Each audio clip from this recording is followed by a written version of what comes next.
The date was January 17th, 1898, and the Cabinet Saloon on Whiskey Row was busy on this snowy evening with folks who just blew in off the street to commiserate and exaggerate about the weather. Of course, a little libation and gambling makes all things better. The popular Frank Williams was the genial mixologist. At that time, the Cabinet Saloon was considered the top gambling establishment in Prescott. And then, seemingly out of nowhere, a thickly veiled, attractive young lady approaches the bar and places a swaddled baby on top, turns and leaves without making any announcement of her intentions. Frank is mystified to find something he surely didn't expect on his bar. He can hardly believe his eyes. A new baby in a basket. He also discovers a note left with the child. Well, soon some of the patrons begin to notice the commotion and they gather at the bar. And they start asking each other questions as to how this baby got there and even who should take it home. Frank reads the note. "Mr. Saloonkeeper, dear sir, here is a baby that belongs to William Bell, and he has left it on an invalid woman who has no one to do anything for her and is at this time sick in bed, and his child is suffering for care, and she has sent it down here to his father, hearing that he is there at your saloon of nights. And will you be so kind as to give the child into his hands, or give it to the sheriff? For the woman is not able to keep the child, nor cannot do it if he were paying her, but he does nothing for it." Short and to the point. One anxious man puts his hand on his sidearm, but only until he thinks better of it.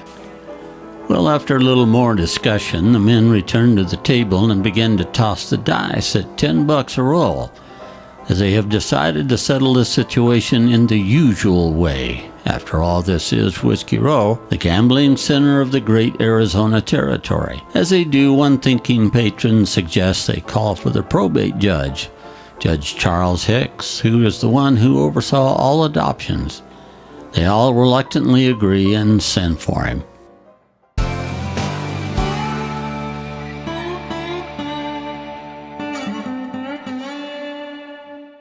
He eventually arrives looking for the baby.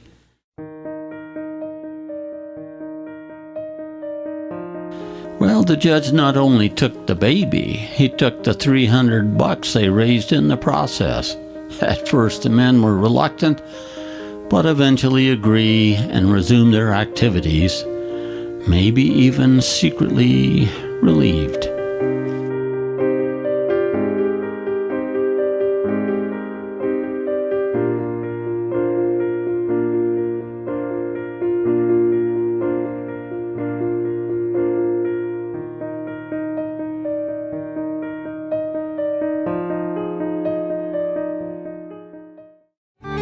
Well, baby Chance Bell, real name Violet Bell, grew up in Prescott in the shadow of Whiskey Row.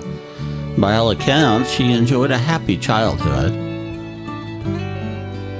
Eventually, she moved to Northern California. She married an architectural sculptor named Chester Benner, an abusive alcoholic. He abandoned the family, leaving Violet with 4 children to raise on her own.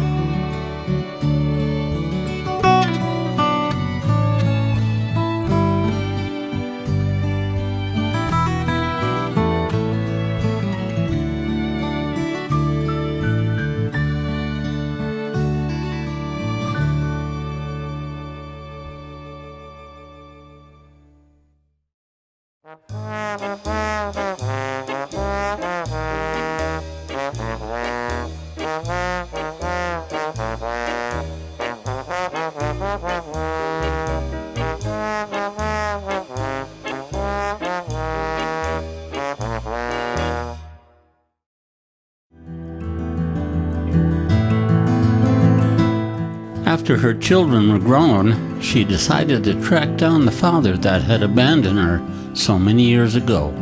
His name was William Bell. She found him. He was living in Alaska. She made the long trip to see him, hoping to establish some kind of relationship with her father. He refused to talk to her, rejected her once again. She went back to California. In 1970, she died of a heart attack at age 72.